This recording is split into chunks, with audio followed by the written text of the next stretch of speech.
Good morning everybody, welcome. వెలుగు paper లో ఇవాళ బ్యానర్ ఐటమ్ సర్కార్ భూములు ఆస్తులు అమ్మకానికి. సో ఇప్పటికే రాష్ట్ర కేబినెట్ గ్రీన్ సిగ్నల్ ఇచ్చింది.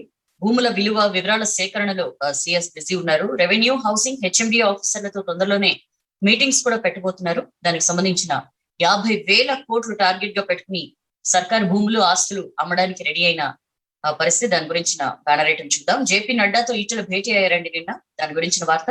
సర్కార్ వ్యతిరేక వార్తలు రాస్తే కేసులు పెడతారా అని చెప్పి సుప్రీంకోర్టు క్వశ్చన్ చేసింది. మీడియాపై ఏపీ ప్రభుత్వం పెట్టిన రాజద్రోహం కేసుకు సంబంధించి సుప్రీంకోర్టు దాన్ని తప్పుపట్టింది. దాని గురించిన వార్త. పారామెడికల్ కాలేజీలో ఫీజుల దందా, ఖజానాకు 10 కోట్ల గండి, ఇంకో 10 కోట్లకి స్కెచ్ వేశారు. దాని గురించిన వార్త చూద్దాం. 15 దాకా హాలిడేస్ ఎక్స్టెండ్ చేసిందండి తెలంగాణ గవర్నమెంట్. అండ్ ఆనందయ్య మందుకు ఓకే చెప్పింది ఏపీ గవర్నమెంట్. దాని గురించిన వార్త. సో వ్యాక్సినేషన్ పై మీ విధానం ఏంటి అని చెప్పి సుప్రీంకోర్టు నిన్న కేంద్ర ప్రభుత్వాన్ని ప్రశ్నించింది. చాలా ఇంట్రెస్టింగ్ కామెంట్స్ చేసింది సుప్రీంకోర్టు. ఆ వార్తలు కూడా చూద్దాం. ఇలాంటి బోల్డ్ అని వార్తలు వచ్చే వెలుగు పేపర్ లో. వెలుగు పేపర్ తో నేను వచ్చాను, మీరు కూడా వచ్చేయండి. V6 ఫేస్బుక్ పేజ్ లోకి వెళ్ళి షేర్ కొట్టండి. మీకు వెలుగు పేపర్ లో వచ్చిన వార్తలన్నీ వినిపిస్తా. చలో స్టార్ట్ చేస్తున్నా నేను, మీరు కూడా షేర్ కొట్టండి. మనం మాస్టర్ హెడ్ పక్కనున్న వార్త చూద్దాం. లాక్డౌన్ ఉన్నా సరే మేలో జోరుగా అమ్మకాలు సాగే లిక్కర్ ఆమదని 2,000 కోట్లు. రాష్ట్రంలో లాక్డౌన్ ఉన్నా సరే ఎక్కడ లిక్కర్ సేల్స్ మాత్రం తగ్గని పరిస్థితి అండి. ఈ మధ్య అంటే నిన్నటి దాకా కూడా 6 to 10 ఉండే రిలాక్సేషన్స్, అంటే 4 గంటలు మాత్రమే రిలాక్సేషన్స్ ఉండే.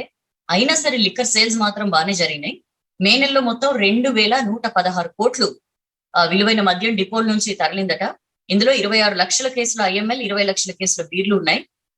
సో ఈ లాస్ట్ ఇయర్ తో కంపేర్ చేస్తే, లాస్ట్ ఇయర్ మేలో మనకి తెలుసు లాక్డౌన్ లేకుండే, అప్పుడు 2,270 కోట్ల లిక్కర్ సేల్ అయితే, ఈసారి లాక్డౌన్ ఉన్నా సరే మద్యం అమ్మకాలు బానే 2,116 కోట్లు వచ్చిన పరిస్థితి. సోమవారం నిన్న ఒక్కరోజే రాష్ట్ర వ్యాప్తంగా 154 కోట్ల విలువైన లిక్కర్ డిపోల నుంచి తరలింది. ప్రస్తుత ఆర్థిక సంవత్సరంలో మొత్తం ఈ 2 నెలల్లో 4,388 కోట్ల లిక్కర్ అమ్ముడైంది అని చెప్పి మనం అక్కడ మాస్టర్ హెడ్ పక్కన వార్తలు చూడొచ్చు. ఇక బ్యానర్ ఐటమ్ పోతాం. సర్కార్ భూములు ఆస్తులు అమ్మకానికి పెట్టిందండి. టార్గెట్ 50,000 కోట్లు. ఏమేంటంటే కింద టాబ్లర్ ఫామ్ లో మనం చూడొచ్చు. హౌసింగ్ బోర్డు భూములు. హౌసింగ్ బోర్డుకి మొత్తం మన తెలంగాణ రాష్ట్ర వ్యాప్తంగా దాదాపు 871 ఎకరాల భూములు ఉన్నాయి. వీటిని అమ్మేస్తే సుమారు 35,000 కోట్లు వస్తాయని చెప్పి అంచనాగా వేస్తుంది ప్రభుత్వం. కోకాపేట ల్యాండ్స్, మనం ఇప్పటికే బోల్డ్ అని సార్లు కోకాపేట ల్యాండ్స్ గురించి విన్నాం. అక్కడ 150 ఎకరాల భూములు ఉన్నాయి. వీటిని కనుక ప్లాట్లుగా మార్చి అమ్మితే హాట్ కేక్స్ లో అమ్ముడుపోతాయి. 10,000 కోట్ల దాకా వస్తాయని చెప్పి ప్రభుత్వం అంచనా వేస్తోంది. అండ్ హైదరాబాద్ చుట్టుపక్కల విపరీతమైన భూములు ఉన్నాయండి. ఉప్పల్, ఘట్కేసర్, హయత్ నగర్ సమీపంలో ఉన్న ల్యాండ్స్ అమ్మేస్తే 5,000 కోట్లు వస్తాయని చెప్పి టార్గెట్ గా పెట్టుకుంది. ఇక రాజీవ్ స్వగృహ ఫ్లాట్స్, రాష్ట్ర వ్యాప్తంగా 3,600 ఫ్లాట్స్ ఉన్నాయి. ఒక్కో ఫ్లాట్ ని కాకుండా గంపగుత్తగా వీటన్నిటిని అమ్మితే 2,000 కోట్లు వస్తాయని చెప్పి అంచనాగా పెట్టుకుంది. టార్గెట్ మొత్తం ఈ ల్యాండ్స్, భూములు, ఈ ఆస్తులు ఇవన్నీ అమ్మడం ద్వారా 50,000 కోట్లు తెచ్చుకోవాలని చెప్పి టార్గెట్ గా పెట్టుకుంది. హైదరాబాద్ సిటీ కానుకున్న కోకాపేటలో భూములకి మస్తు డిమాండ్ ఉంది. రాష్ట్ర ఏర్పాటు నుంచి ఈ భూముల మీద రాష్ట్ర ప్రభుత్వం అమ్మేందుకు ప్లాన్ చేస్తోంది. బట్ కోర్టులో కేసులు ఉండడం వల్ల ఆ భూములు మావే అని చెప్పి కొంతమంది కోర్టుకు వెళ్ళడం వల్ల ఇష్యూ ఆలస్యమైంది. ఇప్పుడు అవి ప్రభుత్వానివే అని చెప్పి లాస్ట్ ఇయర్ కోర్టు తీర్పిచ్చింది. వెంటనే అమ్మాలని చెప్పి అనుకుంది. బట్ అప్పట్లో కరోనా, లాక్డౌన్ ఇట్లాంటి అనేక అడ్డంకులు రావడంతో బ్రేక్స్ పడ్డాయి. బట్ ఈసారి ఎట్లయినా సరే వాటిని అమ్మి తీరాలి అని చెప్పి ప్రభుత్వం భావిస్తోంది. 150 ఎకరాల్లో లేఅవుట్ రెడీగా ఉన్నట్లు కూడా కోకాపేటలో ఆఫీసర్స్ చెప్తున్నారు. ఐటీ కారిడార్ దగ్గరగా ఉండడంతో ఇవి చాలా ఫాస్ట్ గా అట్లా పెట్టగానే హాట్ కిట్స్ లో అమ్ముడైపోతాయని చెప్పి అంచనా వేస్తున్నారు. ఓన్లీ కోకాపేట భూములతో నేను చెప్పాను కదా, కనీసం 10,000 కోట్ల ఆదాయం వస్తుందని చెప్పి ప్రభుత్వం ధీమాగా ఉంది. ఒకవైపు అప్పుల మీద అప్పులు చేస్తూనే ఉంది ప్రభుత్వం. మనం చెప్పుకున్నాం 7 ఏళ్లలో విపరీతంగా అప్పులు పెరిగిపోయాయి అని చెప్పి. మరోవైపు ఉన్న భూములు, ఆస్తులు అమ్మేందుకు రాష్ట్ర సర్కార్ రెడీ అయిన పరిస్థితి. ఎక్కడెక్కడ రాష్ట్ర వ్యాప్తంగా భూములు ఉన్నాయి, ఎక్కడ ప్రభుత్వ ఆస్తులు ఉన్నాయి, వాటిని ఎట్లా అమ్మాలి అనే దానికి సంబంధించి ఫోకస్ పెట్టింది. వీటి సేల్స్ ద్వారా 50,000 కోట్లు రాబట్టుకోవాలని చెప్పి చూస్తోంది అని చెప్పి మనం బ్యానర్ ఐటమ్ లో చూస్తున్నాం. దీనికి సంబంధించి వెంటనే చర్యలు ప్రారంభించాలని చెప్పి సిఎస్ సోమేష్ కుమార్ ని ఆదివారం మొన్న జరిగిన కేబినెట్ భేటీలో ఆదేశించిన పరిస్థితి. ఏదేమైనా సరే ఏడాది అమ్మి తీరాలి, లేకపోతే ప్రభుత్వ ఖజానాకు దెబ్బ పడుతుంది అని చెప్పి కూడా సీఎం కేసీఆర్ తేల్చి చెప్పినట్టుగా ప్రభుత్వ వర్గాలు అంటున్నాయి. సో ఇందులో భాగంగానే ఈ భూములు, ఆస్తుల వివరాలు, వాటిని అమ్మితే వచ్చే రాబడి, వీటన్నిటి మీద లెక్కలు తీసేందుకు అటు రెవెన్యూ, హౌసింగ్, హెచ్ఎండి ఆఫీసర్లతో తొందరలోనే సిఎస్ భేటీ కాబోతున్నారు. అంతా అనుకున్నట్లు జరిగితే ఏడాది డిసెంబర్ కల్లా మొత్తం వీటి అమ్మకాలు పూర్తయ్యే ఛాన్స్ ఉందని చెప్పి కూడా ఆఫీసర్స్ చెప్తున్న పరిస్థితి. దాని గురించి చూద్దాం. ఇక జేపీ నడ్డాతో ఈటల భేటీ అయ్యారు. మనం అక్కడ ఫోటో చూడొచ్చండి. నిన్న ఢిల్లీలో బీజేపీ జాతీయ అధ్యక్షుడు జేపీ నడ్డాని కలిసి బయటకు వస్తున్న party state chief Bandi Sanjay, core committee సభ్యులు వివేక్ వెంకటస్వామి, మాజీ మంత్రి ఈటల రాజేందర్. సో నిన్న సాయంత్రం బీజేపీ జాతీయ అధ్యక్షుడు జేపీ నడ్డాను కలిసారు ఈటల. ఆయన ఇంట్లో ప్రత్యేకంగా సమావేశమయ్యారు. ఆ మీటింగ్ లో BJP state incharge Tarun Chugh, party state chief Bandi Sanjay, core committee member Vivek Venkataswamy, TRS మాజీ ఎమ్మెల్యే ఏనుగు రవీందర్ రెడ్డి కూడా ఉన్నారు. ఆల్మోస్ట్ ఒక హాఫ్ అన్ అవర్ ఈ మీటింగ్ జరిగింది. రాష్ట్రంలో ఇప్పుడున్న రాజకీయ పరిస్థితులు వీటన్నిటి మీద చర్చించినట్టు తెలుస్తోంది. ఉద్యమకారులంతా కూడా బీజేపీ వైపు చూస్తున్నారు. రాష్ట్రంలో బీజేపీయే ప్రత్యామ్నాయంగా ప్రజలు భావిస్తున్నారు అని చెప్పి నడ్డాకి తరుణ్ చుగ్ అండ్ సంజయ్ వివరించినట్లు కూడా సమాచారం. దాని గురించి వార్త. అండ్ సర్కార్ వ్యతిరేక వార్తలు రాస్తే కేసులు పెడతారా? TV5 అండ్ ABN ఆంధ్రజ్యోతిపై ఆంధ్రప్రదేశ్ సర్కార్ నమోదు చేసిన రాజద్రోహం కేసుని ఆ రెండు ఛానళ్లు సుప్రీంకోర్టులో సవాల్ చేశాయండి. ఆ కేసు విచారణ సందర్భంగా సుప్రీంకోర్టు చేసిన కామెంట్స్ ఇవి. సర్కార్ వ్యతిరేక వార్తలు రాస్తే ఇంకా రాజద్రోహం కింద కేసు పెట్టేస్తారా అని చెప్పి క్వశ్చన్ చేసింది. ఏపీ సర్కార్ ని తప్పుపట్టింది. ప్రభుత్వాన్ని విమర్శిస్తూ వార్తలు ప్రసారం చేస్తే రాస్తే అది రాజద్రోహం ఎట్లవుతుంది? రాజద్రోహానికి కూడా పరిమితులు విధించాల్సిన టైం వచ్చింది అని చెప్పి సుప్రీంకోర్టు కామెంట్ చేసింది. ఇంకా ఏమనిందో మనం లోకల్ పేజీలో చూద్దాం. పారామెడికల్ కాలేజీల్లో ఫీజుల దందా. ప్రభుత్వ ఖజానా నుంచి ఇప్పటికే 10 కోట్లు కాజేసిన పారామెడికల్ కాలేజీల యాజమాన్యాలు ఇప్పుడు ప్రభుత్వ పెద్దల సహకారంతో మరో 10 కోట్లు దోచేసేందుకు స్కెచ్ వేసిన పరిస్థితి అండి. దాని గురించిన వార్తనేది 2 ఏళ్ల కిందట మనం మొన్నే చెప్పుకున్నాం. 2 ఏళ్ల కిందట అయిపోయిన అకాడమిక్ ఇయర్ కి సంబంధించి ఇప్పుడు అడ్మిషన్ నోటిఫికేషన్ రిలీజ్ చేయించుకున్న పరిస్థితి. ఈ నోటిఫికేషన్ లో పేర్కొన్న 93 కాలేజీలకు ప్రభుత్వం నుంచి అసలు గుర్తింపు కూడా లేదు. పర్మిషన్ లేకపోయినా సరే 2019-20 అకాడమిక్ ఇయర్ లో సుమారు 5,000 మంది స్టూడెంట్లని కాలేజీలో అడ్మిట్ చేస్తున్నాయి. 5,000 మంది స్టూడెంట్ల పేరుతో ఫీజు రియంబర్స్మెంట్, స్కాలర్షిప్లు వీటన్నిటిని కూడా అప్లై చేస్తున్న పరిస్థితి. ఒక్కో స్టూడెంట్ కి 18,000 రియంబర్స్మెంట్, 4,000 స్కాలర్షిప్ లెక్కన సుమారు 10 కోట్ల నుంచి 11 కోట్లు ప్రభుత్వ ధనాన్ని ఆల్రెడీ కొల్లగొట్టిన పరిస్థితి. దాని గురించి కూడా లోకల్ పేజీలో చూద్దాం. ఇక రాష్ట్రంలోని అన్ని స్కూళ్లకి కూడా ఈ నెల 15వ తేదీ వరకు సమ్మర్ హాలిడేస్ ఎక్స్టెండ్ చేస్తున్నట్లుగా స్కూల్ ఎడ్యుకేషన్ డైరెక్టర్ శ్రీదేవసేన నిన్న అనౌన్స్ చేశారు. అన్ని మేనేజ్మెంట్ల పరిధిలోని బడులతో పాటు డైట్ కాలేజెస్ కూడా ఈ ఉత్తర్వులు వర్తిస్తాయని చెప్పి ఆమె చెప్పారు.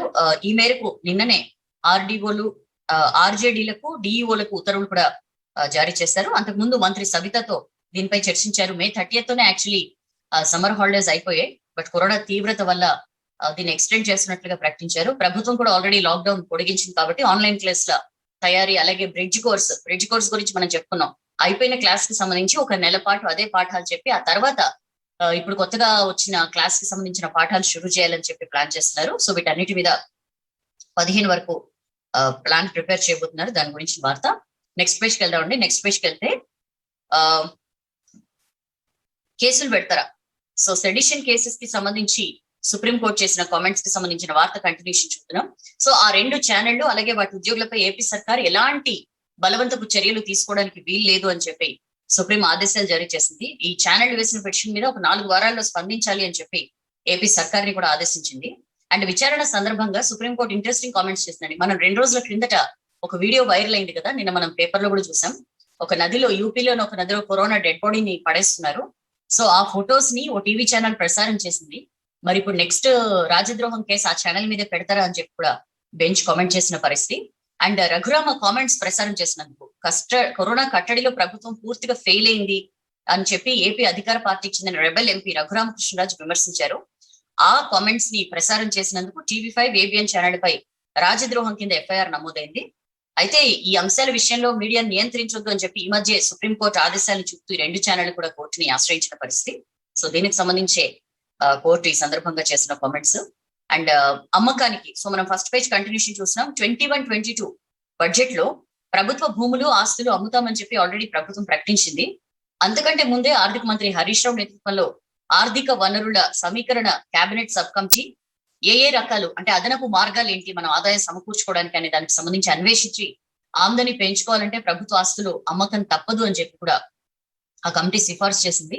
సో హౌసింగ్ బోర్డు భూములతో 35,000 కోట్లు, రాజీవ్ స్వగృహ ఫ్లాట్లు వేలం వేసి ఒక 2,000 కోట్ల మేర, అలాగే హైదరాబాద్ నలుదిశలో ఉన్న భూములతో 5,000 కోట్లు, ఇట్లా మొత్తం ఆదాయం సమకూర్చుకోవాలని చెప్పి ప్రభుత్వం ప్లాన్ చేస్తోంది. సో దీనికి సంబంధించిన వార్త. ఆనందయ్య మందుకు ఓకే చెప్పిందండి. సో గ్రీన్ సిగ్నల్ ఇచ్చింది ఏపీ గవర్నమెంట్. నెల్లూరు జిల్లా కృష్ణపట్నానికి విపరీతమైన క్రేజ్ 2 తెలుగు రాష్ట్రాల్లో కూడా, 2 తెలుగు రాష్ట్రాలే కాకుండా అనేక చోట్ల ఆనందయ్య మందుకు సంబంధించి విపరీతమైన ఉత్కంఠ నెలకొన్న నేపథ్యంలో ఏపీ ప్రభుత్వం ఈ మందు పంపిణీకి సంబంధించి గ్రీన్ సిగ్నల్ ఇచ్చింది. ఆ వార్త మనం చూస్తున్నాం. CCRAS రిపోర్ట్ ఆధారంగా ఈ డెసిషన్ తీసుకుందండి. మెయిన్ PLF అనే మందులు ఏవైతే ఆనంద ఇస్తున్నారో వాటికి ఓకే చెప్పింది. బట్ K అనే మందును మాత్రం కమిటీ ముందు చూపించకపోవడంతో దాన్ని అండ్ కంట్లో వేసే డ్రాప్స్ కి సంబంధించి రిపోర్ట్ ఇంకా రాకపోవడంతో దాన్ని ఈ రెండింటిని కూడా హోల్డ్ లో పెట్టింది. డ్రాప్స్ పై రిపోర్ట్ రావడానికి ఇంకో 2-3 వారాలు పడుతుందట. ఆ తర్వాతే నిర్ణయం తీసుకుంటామని చెప్పింది. ఇక ప్రజల ఇష్టం, కరోనాకు సంబంధించి ప్రజల ఇష్టం మేరకు వాళ్ళకి ఆనందయ్య మందుపై నమ్మకం ఉండి తగ్గుతుంది అంటే ఆనందయ్య మందు తీసుకోవచ్చు అని చెప్పింది. అండ్ ఆనందయ్య మందుని వాడుతున్న టైంలో ఏదైతే ఇంగ్లీష్ మెడిసిన్స్ వాడతారో వాటిని ఆపాల్సిన అవసరం లేదు, వాటిని వాడుతూనే ఇది కూడా వాడొచ్చు అని చెప్పి ప్రభుత్వం చెప్పింది. అండ్ ఎట్టి పరిస్థితుల్లో ఆనందయ్య మందు అవసరం ఉన్న కరోనా రోగులు ఎవరు కూడా అక్కడికి రావద్దు, వాళ్ళ ఫ్యామిలీ మెంబర్స్ ఎవరైనా వచ్చి మందు తీసుకెళ్తే బెటర్. దానివల్ల ఏంటంటే అక్కడ కరోనా వ్యాప్తి చెందే ప్రమాదం తగ్గుతుంది అని చెప్పి కూడా ఏపీ అనేది కంపల్సరీ మందు పంపిణీలో కరోనా ప్రోటోకాల్ పాటించాల్సిందే అని చెప్పి కూడా ఆదేశాలు జారీ చేసింది. అండ్ హైకోర్టు కూడా ఓకే చెప్పిందండి. నిన్న హైకోర్టులో కూడా దీని మీద విచారణ జరిగింది. ఏమీ హాని ఏం లేదు కాబట్టి మందు వల్ల దాని పంపిణీకి ఇబ్బంది ఏం లేదు అని చెప్పి ఓకే చెప్పింది హైకోర్టు. కంటి చుక్కల వల్ల కొన్ని ఇష్యూస్ వచ్చాయని చెప్పి ప్రభుత్వం చెప్పడంతో అసలు ఏంటి ఆ ఇష్యూస్, దానికి సంబంధించి రిపోర్ట్ ఇవ్వండి గురువారం లోపు అని చెప్పి కూడా హైకోర్టు ఆదేశించింది. అండ్ కృష్ణపట్నంలో తన ఇంటికి చేరుకున్నారండి ఆనందయ్య. సో అక్కడ మీడియాతో మాట్లాడారు. వనమూలికలు ఇవన్నీ కూడా రెడీ చేసుకుని 3 రోజుల్లో మందు తయారీ కంప్లీట్ చేసి పంచుతామని చెప్పన్నారు. ముందు సర్వేపల్లి సెగ్మెంట్ లో ఇవ్వాలని స్థానిక ఎమ్మెల్యే అడిగారు. సో అక్కడ పంచుతామని చెప్పి కూడా ఆనందయ్య చెప్పారు. సో దాని గురించిన వార్త. బ్లాక్ ఫంగస్ పేషెంట్లు గాంధీలో 227 మంది ఉన్నారు అని చెప్పి మనం ఈ ఆర్టికల్ చూడొచ్చండి. రోజు రోజుకి అక్కడ బ్లాక్ ఫంగస్ పేషెంట్ల సంఖ్య పెరుగుతోంది. మొత్తం 1102 మంది కరోనా పేషెంట్స్ ట్రీట్మెంట్ పొందుతున్నారు అని చెప్పి అన్నారు. 86 మంది నిన్న డిశ్చార్జ్ అయ్యారట. దాని గురించిన వార్త. అండ్ 15 దాకా స్కూళ్ళకి హాలిడేస్ ఎక్స్టెండ్ చేశారు. మనం ఫస్ట్ పేజ్ కంటిన్యూషన్ చూస్తున్నాం. సో 8 తరగతుల్ని 4 లెవెల్స్ గా మార్చారు ఈ బ్రిడ్జ్ కోర్సులకు సంబంధించి. చెప్పాను కదా, ఒక నెల పాటు పాత క్లాస్ పాఠాలే చెప్తారు. సో ఫస్ట్ లెవెల్లో 3, 4, 5 క్లాసెస్, సెకండ్ లెవెల్లో 6th, 7th క్లాస్, థర్డ్ లెవెల్లో 8th, 9th క్లాసెస్, ఫోర్త్ లెవెల్లో 10th క్లాస్ ని పెట్టారు. సో స్టూడెంట్స్ లో బేసిక్ లెవెల్స్ ని పెంచేందుకు ఇవి ఉపయోగపడతాయని చెప్పి కూడా చెప్తున్నారు. దాని గురించిన వార్త. అండ్ క్యారీ ఓవర్ నీళ్లపై మీ అభిప్రాయం ఏంటని చెప్పి ఏపీకి కృష్ణా బోర్డు లెటర్ రాసిందండి. యాక్చువల్లీ నాగార్జున సాగర్ నిల్వ నీటిలో ఏదైతే ఉపయోగించుకోలేకపోయామో ఆ నీటిని వచ్చే వాటర్ ఇయర్ కి క్యారీ ఓవర్ చేయాలని చెప్పి తెలంగాణ అభ్యర్థన చేసింది కృష్ణా బోర్డుని. సో దాని మీద మీ ఒపీనియన్ ఏంటి అని చెప్పి ఏపీని కృష్ణా బోర్డు కోరింది. దానికి సంబంధించి కృష్ణా బోర్డు లెటర్ రాసింది ఏపీ ఈఎన్సీకి. యాక్చువల్లీ లాస్ట్ వాటర్ ఇయర్ లో కూడా తెలంగాణ తనకు కేటాయించిన నీటిని వాడుకోకపోవడంతో దాన్ని క్యారీ ఓవర్ చేయండి అని చెప్పి విజ్ఞప్తి చేసింది. బట్ అప్పుడు ఏపీ దానికి అబ్జెక్షన్ చెప్పింది. మరి ఈసారి ఏం చేస్తుందో ఏపీ చూడాలి.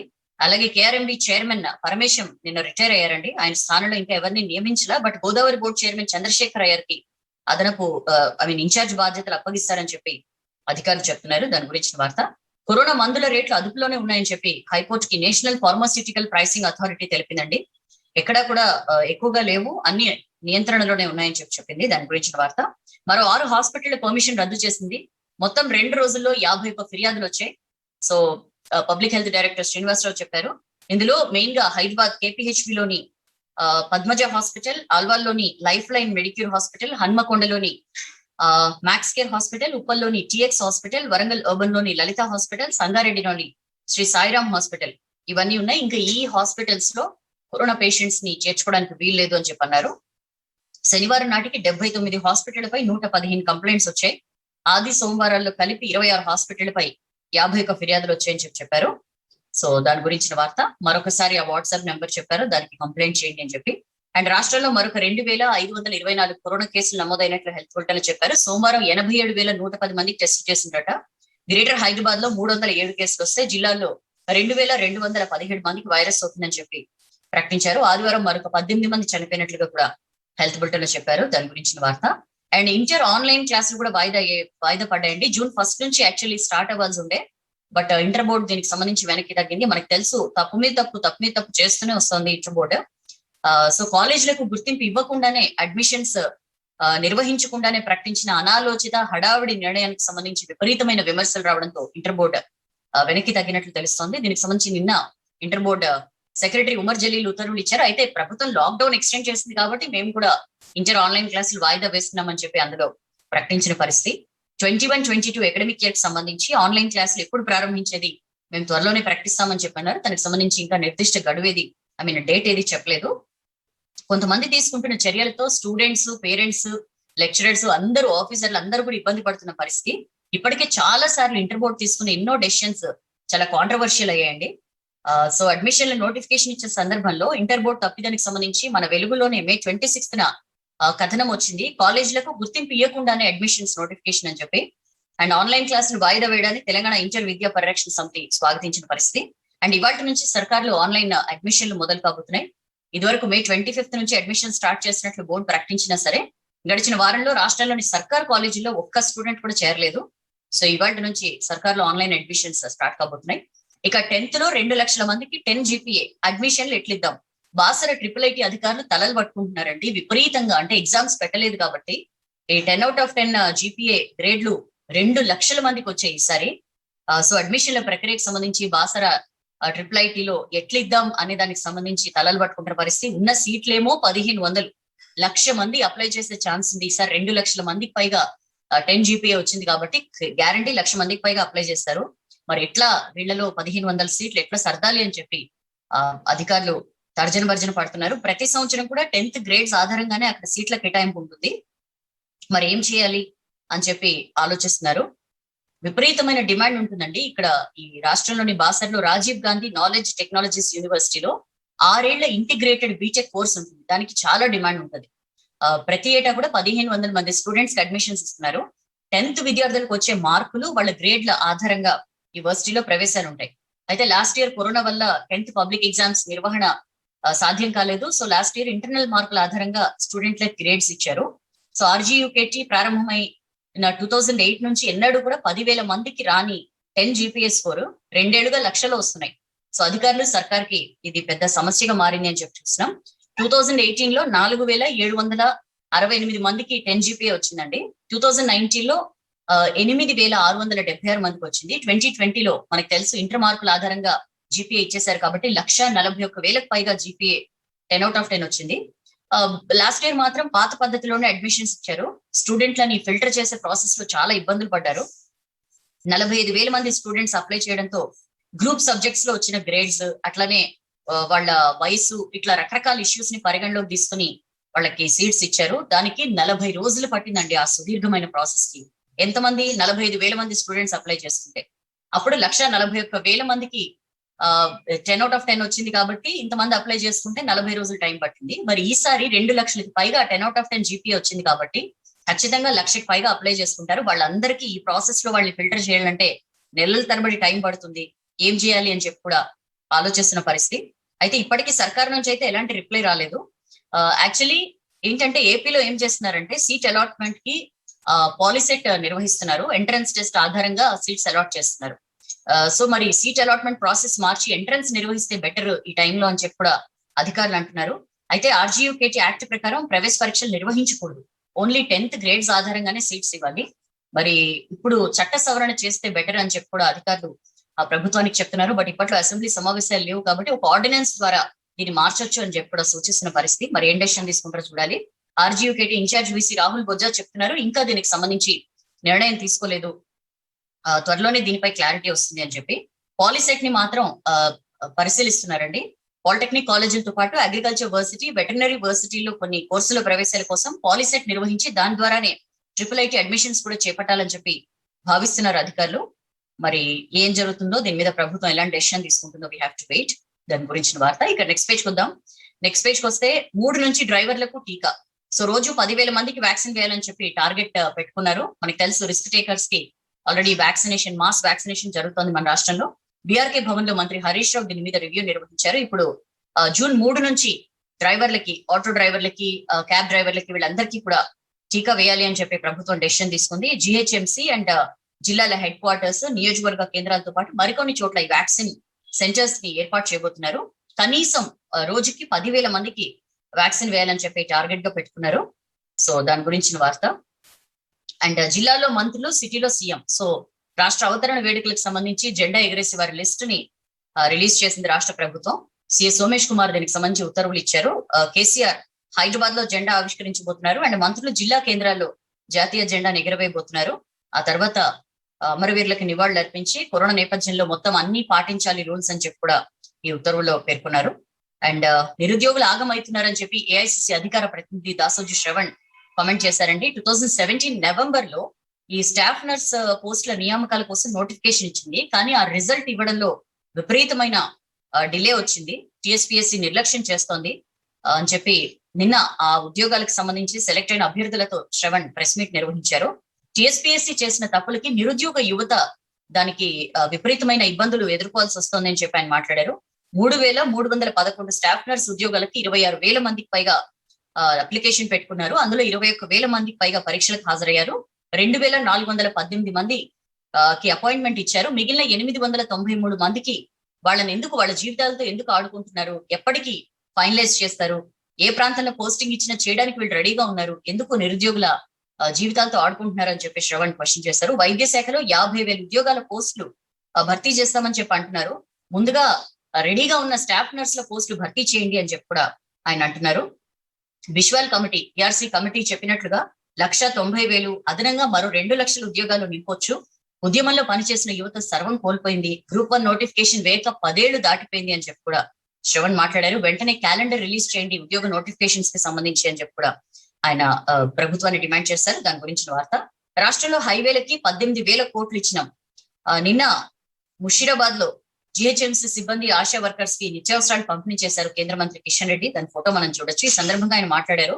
రాష్ట్రంలో నేషనల్ హైవేస్ డెవలప్మెంట్ కి 2021-22 సంవత్సరానికి గాను 18,492 కోట్లు ఇచ్చింది కేంద్రం అని చెప్పి ఆయన మాట్లాడారు. ఆ నిధులతో 1,272 కిలోమీటర్ల మేర 33 హైవేస్ ని అభివృద్ధి చేస్తామని చెప్పి అన్నారు. నిన్న జూమ్ ద్వారా కూడా ఆయన మీడియాతో మాట్లాడారు. 8,209 కోట్లతో national highways authority of India NHAI ఆధ్వర్యంలో 485 కిలోమీటర్లు, సెంట్రల్ రోడ్ ట్రాన్స్పోర్ట్ శాఖ ఆధ్వర్యంలో 6,962 కోట్లతో 787 కిలోమీటర్ల హైవేల్ని డెవలప్ చేస్తున్నామని చెప్పి అన్నారు. రాష్ట్ర సర్కార్ ఎప్పుడైనా సరే భూసేకరణని పూర్తి చేసి ఇస్తే ఎలాంటి ప్రాజెక్ట్ అయినా ముందుకు వెళ్తుంది. రాష్ట్ర ప్రభుత్వం ఆధ్వర్యంలో ఉంటుంది భూసేకరణ అనేది. అది ఎంత డిలే అయితే ప్రాజెక్ట్స్ కూడా అంత డిలే అవుతాయని చెప్పి అన్నారు. RRR కి 17,000 కోట్లు ఇస్తోంది కేంద్రం అని చెప్పి కూడా అన్నారు. 17,000 కోట్లతో 340 కిలోమీటర్ల మేర RRR ని రీజనల్ రింగ్ రోడ్ ని నిర్మించబోతున్నామని చెప్పి అన్నారు. ఇది 17 స్టేట్ నేషనల్ హైవేస్ ని కలుపుతూ నిర్మాణం జరుగుతుంది. తెలంగాణకి మోడీ ఇచ్చిన అద్భుతమైన కానుక రీజనల్ రింగ్ రోడ్ అని చెప్పి కూడా అన్నారు. అండ్ ధాన్యం కొనుగోలుకు సంబంధించి తెలంగాణపై కేంద్ర ప్రభుత్వం వివక్ష చూపుతోందని చెప్పి సర్కార్ అంటోంది. అది కరెక్ట్ కాదు. అందులో నిజాల్ని FCIని అడిగి తెలుసుకుంటా అని చెప్పి కూడా ఆయన అన్నారు. ఈటల చేరిక సీనియర్లందరికీ ఓకే, దీని మీద ఎలాంటి ఇబ్బంది లేదు అని చెప్పి కూడా ఆయన మాట్లాడారు. 5 నుంచి ఉచిత బియ్యం పంపిణీ చేస్తామని మంత్రి గంగుల కమలాకర్ చెప్పారు. 2 కాదు 3 కనొచ్చు అని చెప్పి 2 పిల్లల పాలసీని మార్చిందండి చైనా. దాని గురించిన వార్త. రిజిస్ట్రేషన్ RTA సేవలు షురూ అయ్యాయి. నిన్న 1 గంట వరకు ఆఫీసులు ఓపెన్ చేసి ఫస్ట్ డే రిజిస్ట్రేషన్ ఆదాయం 8 కోట్లుగా వచ్చింది. సో RTA లో రోజు కూడా సగం స్లాట్లే. ఇంతకు ముందే సోమవారం కోసం స్లాట్ బుక్ చేసుకున్న వాళ్ళకి కొన్ని RTA ఆఫీసుల్లో సేవలు అందించారు. ఈ లాక్డౌన్ తో ఏవైతే స్లాట్స్ ఆగిపోయాయో వాటిని బదలాయించే ప్రక్రియను అధికారులు చేపడుతున్నారు. దాని గురించిన వార్త. 2-3 రోజుల్లో టీచర్ల అంతర్జిల్లా బదిలీ షెడ్యూల్ రిలీజ్ చేస్తామని విద్యాశాఖ మంత్రి సబితా ఇంద్రారెడ్డి చెప్పారు. దాని గురించిన వార్త. అండ్ పారామెడికల్ కాలేజీల్లో ఫీజుల దందా మనం ఫస్ట్ పేజ్ లో చూసిన ఆర్టికల్ చూస్తున్నాం. వెలుగు కథనంపై హెల్త్ సెక్రటరీ స్పందించారండి. పారామెడికల్ స్కామ్ కి సంబంధించి ఎంక్వైరీకి ఆయన ఆదేశించారు. మొత్తం దీనికి సంబంధించి విచారణ జరిపి నివేదిక ఇవ్వాలని చెప్పి పబ్లిక్ హెల్త్ డైరెక్టర్ ని ఆయన ఆదేశిస్తూ నిన్న ఉత్తర్వులు ఇచ్చారు. రాష్ట్రంలో సుమారు 206 కాలేజీలకు ప్రభుత్వం నుంచి అసలు గుర్తింపే లేదు.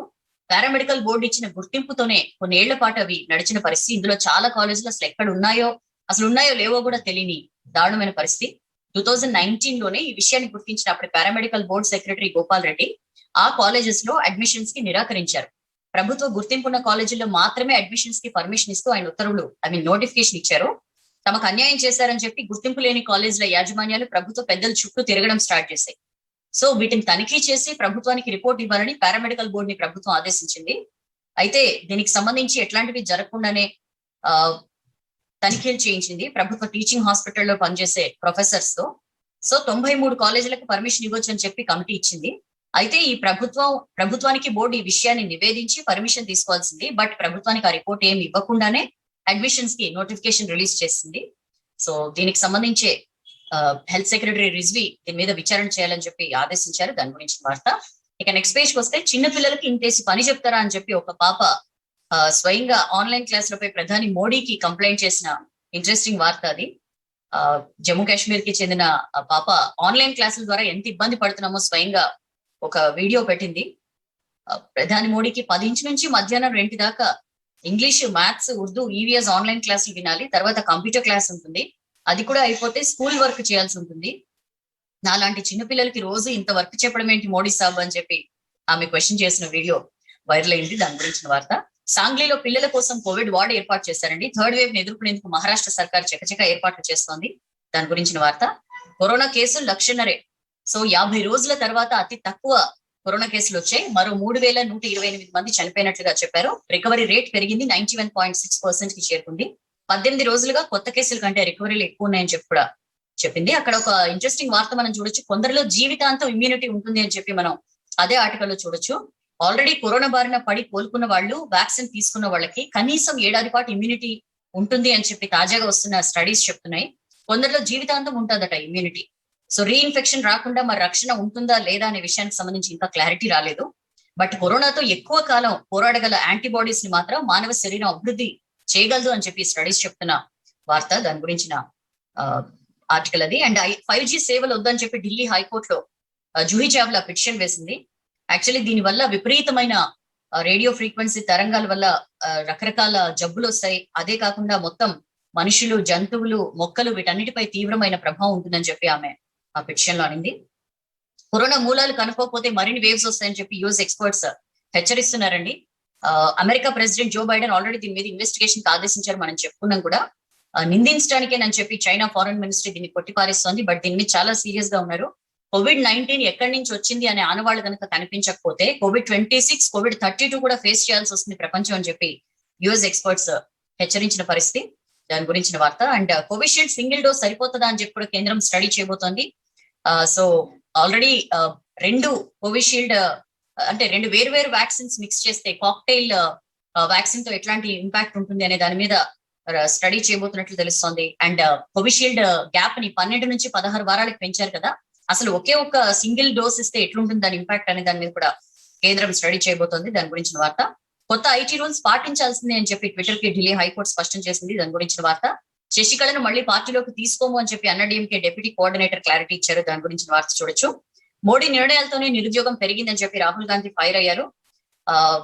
ఇండియా తల్లడిల్లుతోంది ఏదైతే కేంద్రం అవలంబిస్తున్న జీరో వ్యాక్సిన్ పాలసీతో అని చెప్పి ఆయన కామెంట్ చేశారు. అండ్ వ్యాక్సినేషన్ పై మీ విధానం ఏంటని చెప్పి కేంద్ర ప్రభుత్వాన్ని సుప్రీంకోర్టు క్వశ్చన్ చేసిందండి. 45 ఏళ్లు పైబడ్డ వాళ్ళ కోసమే మీరు వ్యాక్సిన్ ఇస్తారా? 18 నుంచి 44 ఏళ్ల వాళ్ళ కోసం మొత్తం రాష్ట్రాల మీద వదిలేస్తారా అని చెప్పి క్వశ్చన్ చేసింది. టీకా ధరల్లో ఇన్ని తేడాలు ఎందుకు? అయినా టీకా ధర నిర్ణయించాల్సింది మీరు నిర్ణయించాలి. దాన్ని ఎందుకు వ్యాక్సిన్ ప్రొడ్యూసర్స్ ఎందుకు వదిలేశారు అని చెప్పి కూడా సుప్రీంకోర్టు క్వశ్చన్ చేసింది. దేశం మొత్తాన్ని పాలిస్తున్నారా మీరు, లేకపోతే ఏంటి అని చెప్పి కూడా క్వశ్చన్ చేసిన పరిస్థితి. గ్లోబల్ టెండర్స్ కి సంబంధించి కేంద్రానికి బాధ్యత, దాన్ని ఎందుకు రాష్ట్రాల మీద వదిలేశారు అని చెప్పి కూడా సుప్రీంకోర్టు ఫైర్ అయింది. బెంగాల్లో హైడ్రామా నడిచిందండి. సిఎస్ రాజీనామా చేశారు. యాక్చువల్లీ సిఎస్ ని ఢిల్లీలో రిపోర్ట్ చేయాల్సిందిగా కేంద్రం ఆదేశించింది. అది మమతా బెనర్జీకి నచ్చలేదు. సో సిఎస్ రాజీనామా చేశారు. అడ్వైజర్ గా వెంటనే మమతా బెనర్జీ ఆయన నియమించుకున్న వార్త. దాని గురించిన న్యూస్. ఇక నెక్స్ట్ పేజ్కి వస్తే, ఈసారైనా కాళేశ్వరం నీళ్లతో కొత్త బీళ్లు తడిసేనా? సో వానాకాలంలో నో పంపింగ్, ఎండాకాలంలో నో వాటర్. ఇప్పటికీ కూడా మల్లన్న సాగర్ రిజర్వాయర్ పనులు పూర్తి కాల. మిడ్ మానేరు నుంచి నీళ్లు ఉన్నా సరే ఎత్తిపోసుకోలేని దారుణమైన పరిస్థితి. గడిచిన 2 ఏళ్లలో కూడా పాత ఆయకట్టుకి సాగునీరు, కొత్త ఆయకట్టుకు నీళ్లు లేక పంటలు ఎండిపోతున్నాయని చెప్పి మనం ఆర్టికల్లో చూస్తున్నాం. నేతన్నల కష్టానికి చెస్కో కోత. సో ఆర్వీఎం బిల్లుల్లో 1.5 కోట్లు కట్ చేస్తూ క్లాత్ క్వాలిటీ లేనందున పెనాల్టీ అని చెప్పి ఆఫీసర్స్ అంటున్నారు. సప్లై చేసిన ఏడాదిన్నరకి నిర్ణయం తీసుకున్నారు. ఒక్కో సంఘానికి 2.5 లక్షల నష్టం వచ్చింది. సిరిసిల్ల నేత కార్మికులు మండిపడుతున్నారు. అయితే నిబంధనల ప్రకారమే పెనాల్టీ అని చెప్పి చేనేత జౌళి శాఖ డైరెక్టర్ శైలజ రామయ్య చెప్తున్నారు. దాని గురించిన వార్త. ఇక నెక్స్ట్ పేజ్కి వస్తే, అంగన్వాడీలకు గుడ్లు సప్లై బంద్ అయిందండి. నల్గొండ బిల్లులు చెల్లించకపోవడంతో పౌల్ట్రీ కాంట్రాక్టర్లు ఆపేశారు. మహిళలు, చిన్నారులకు పోషకాహారం అందట్లేదు అని చెప్పి ఆర్టికల్ చూడొచ్చు. అండ్ కొండగట్టు వేడుకలు ఈసారి కూడా రద్దు చేశారు కరోనా నేపథ్యంలో. దాని గురించిన వార్త. ఇక నెక్స్ట్ పేజ్కి వస్తే, రిలాక్సేషన్స్ తో తగ్గిన రద్దీ. హడావిడి లేకుండా నిత్యావసరాలు కొనుగోలుకు వెళ్తున్నారు. మొన్నటిదాకా 6 to 10 మాత్రమే ఉండే, బట్ ఇప్పుడు 1 గంటకి పెంచడంతో ఎలాంటి హడావిడి లేకుండా ఆ టైంలో నార్మల్ గా ఎక్కువసేపే షాపులు అన్ని కూడా తెరిచి ఉంటాయి కాబట్టి మెల్లగా వాళ్ళకి కావాల్సిన వాటి కోసం జనాలు బయటకు వస్తున్నారు. సో విపరీతమైన రద్దీ. ఆ 4 గంటలు జనాలు కూర్చిపోయే వాళ్ళు మొన్నటిదాకా, అదంతా కూడా తగ్గింది. ఇప్పుడు మార్కెట్లు, దుకాణాల దగ్గర పెద్దగా రష్ కనిపించట్లేదు. అండ్ మెట్రో ట్రైన్ సేవల్ని సిఎస్ పరిశీలించారు. ఇవాటి నుంచి ట్రాన్స్పోర్ట్ టైం ని పెంచబోతున్నాయి మెట్రో అండ్ ఆర్టీసీ కూడా. దాని గురించిన వార్త. అండ్ రూల్స్ బ్రేక్ చేస్తే యాక్షన్ తీసుకుంటామని చెప్పి డీజీపీ మహేందర్ రెడ్డి చెప్పారు. 3 కమిషనరేట్ల సిపిలతో కలిసి ఆయన మానిటరింగ్ చేశారు లాక్డౌన్ కి సంబంధించి. ఇక ఓపెన్ పేజ్ కొద్దాం. నెక్స్ట్ పేజ్, అల్లోపతి ఆయుర్వేద వివాదం మంచిది కాదు అని చెప్పి ఒక ఆర్టికల్ చూడొచ్చండి. పొలిటికల్ అనలిస్ట్ చెడసాని నరేంద్ర రాసిన ఆర్టికల్ అది. దాని గురించిన వార్త.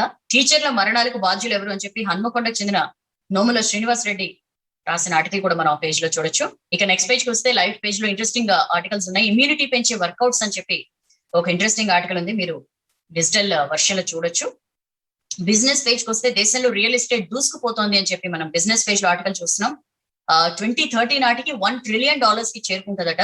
దేశంలో 5.5 కోట్ల ఉద్యోగాల్ని ఈ రంగమే కల్పిస్తోంది, ఎకనామీకి చేయూత ఇస్తోందని చెప్పి హౌసింగ్ సెక్రటరీ దుర్గా శంకర్ మిశ్రా చెప్పిన వార్త అది. మళ్ళీ పెట్రోల్ షాక్ తగిలింది, దాని గురించిన వార్త. నిఫ్టీ మరొకసారి ఆల్ టైమ్ హైని తాకింది, 515 పాయింట్లు పెరిగింది సెన్సెక్స్, దాని గురించిన వార్త.